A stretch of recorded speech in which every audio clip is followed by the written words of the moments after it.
तर कालवा फुटलेला आहे, नद्यांना पूर आलेला आहे आणि त्यामुळे अर्थातच घरांमध्ये पाणी शिरले। सोलापूरच्या माळशिरस तालुक्यामधली ही दृश्य आपण बघतोय। तुफान पाऊस आहे या भागामध्ये तब्बल 12 ते 15 घरांमध्ये किंवा त्यापेक्षा अधिक घरं सुद्धा असू शकतात ज्यामध्ये पावसाचं पाणी शिरलेलं आहे। त्यामुळे प्रशासनाने नागरिकांना सुरक्षित ठिकाणी हलवलेलं बघायला मिळत आहे।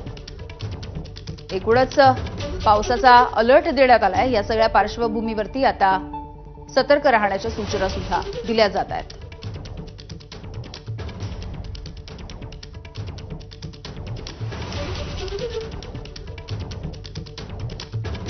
तर बारामतीनंतर ही सोलापूरमधली दृश्य आपण बघतोय। माळशिरस तालुक्यामध्ये तुफान पावसानं गेल्या 2 दिवसांपासून हजेरी लावलेली आहे। एकूणच शहरांसोबतच सगळ्या ग्रामीण भागाच्या या परिसरामध्ये वेगवेगळ्या जिल्ह्यांमध्ये सध्या पावसानं जोरदारपणे हजेरी लावली आणि यामधल्या संग्रामनगर भागामधली ही दृश्य आपण बघतोय। 12 ते 15 घरांमध्ये नीरा नदीचं पाणी शिरलेलं आहे आणि या नद्यांना सध्या पुराचं स्वरूप आलंय। पावसामुळे पंढरपूरमधल्या चंद्रभागेच्या पाण्याच्या पात्रामध्ये 2 मीटरनं वाढ झाली आहे। नदी पात्रामधून सध्या 26,000 क्युसेक्सनं पाण्याचा विसर्ग सुरू आहे। पंढरपूरमधल्या जुना दगडी पूल पाण्याखाली गेलाय, त्यामुळे बंधाऱ्यावरून पाणी वाहू लागलेलं आहे। भीमा नदीकाठच्या नागरिकांना सध्या सतर्कतेचा इशारा देण्यात आला। सध्या पावसानं विश्रांती घेतली आहे, मात्र आणखी पाऊस बरसण्याची सुद्धा शक्यता आहे।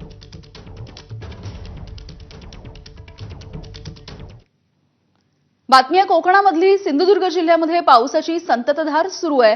संपूर्ण जिल्ह्याला रात्रभरामधून तुफान पावसानं झोडपलं।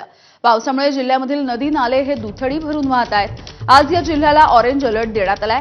आणखी पाऊस बरसण्याची शक्यता सुद्धा हवामान खात्यानं वर्तवली आहे।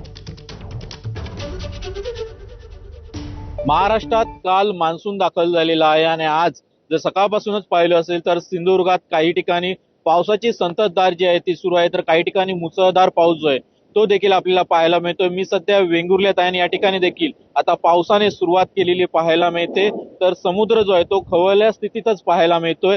मात्र काही मच्छीमार जे आहेत ते आपले जीवावर उदार होऊन मासेमारीसाठी खोल समुद्रात मासेमारीसाठी जाताना पाहायला मिळतात। त्यामुळे मत्स्य विभागाने कुठेतरी मच्छीमारांना खोल समुद्रात मासेमारीसाठी जाऊ नये असा इशारा देऊ नये। मच्छीमार आपला जीव धोक्यात घालून मासेमारीसाठी खोल समुद्रात जाताना पाहायला मिळत आहेत।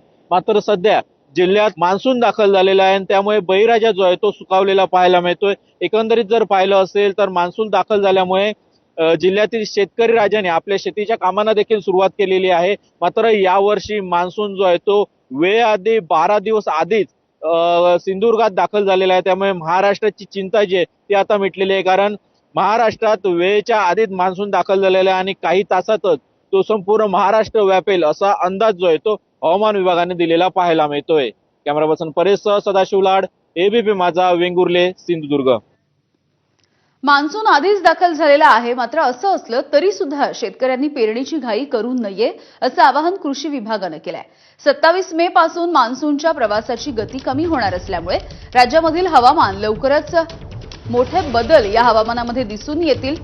सध्याच्या अंदाजानुसार 27 मे पासून राज्यामधील हवामान हळूहळू कोरडं होईल आणि काही प्रमाणावरती तापमानामध्ये देखील वाढ होईल। त्यामुळे पेरणी आणि लागवडीची घाई करू नये असं आवाहन कृषी विभागानं केलेलं आहे।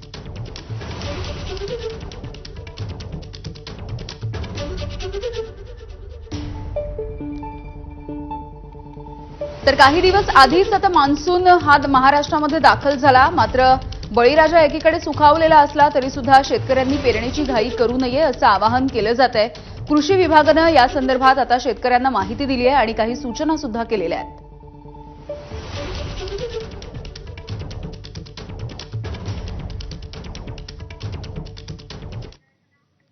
तर शेतकऱ्यांनी पेरण्यांची गडबड करू नये। मान्सून वेळेच्या आधी आला असला तरी पेरण्या जून ते जुलै या नियोजित कालावधीमध्येच कराव्यात।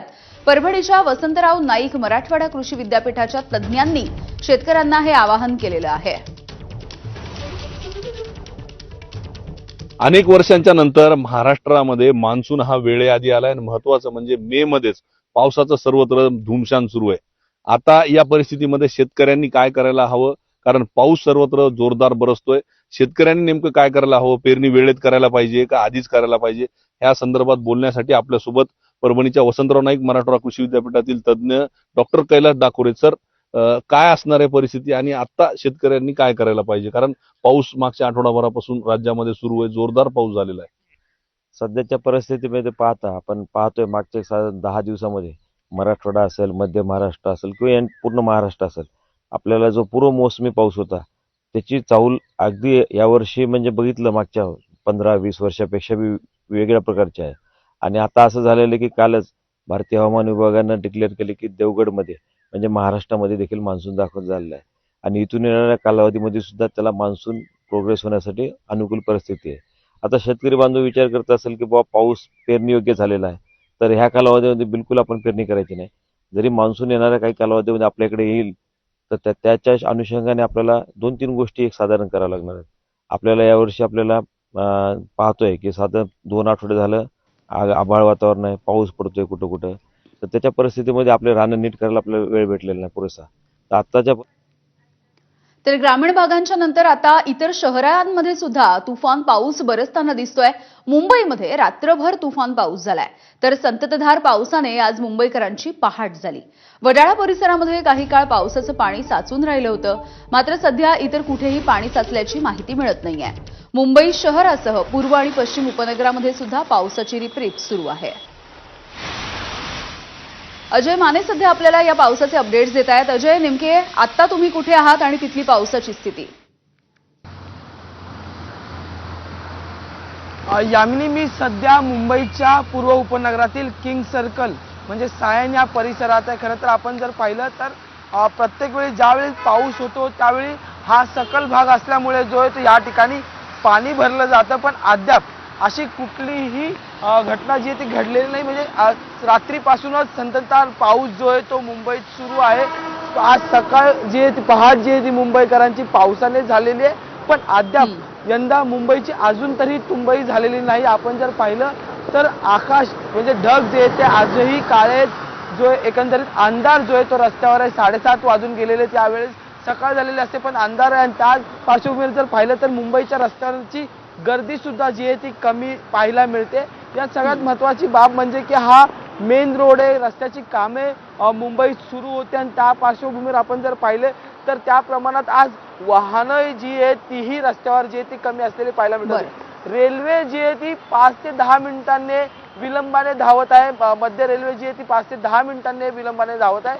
पण आपण जर पाहिलं तर नेहमी मुंबईकरांना एक प्रश्न पडलेला असतो की पाऊस पडला तर मग मुंबईची तुंबई होणार का? आणि तो प्रश्न अद्यापही मुंबईकरांना भेडसावत नाहीये, कारण की मुंबईतल्या कोणत्याही अगदी अजय, त्यामुळे मुंबईमधलं जनजीवन सध्या तरी सुरळीत आहे असं म्हणायला हवं. धन्यवाद या माहितीसाठी.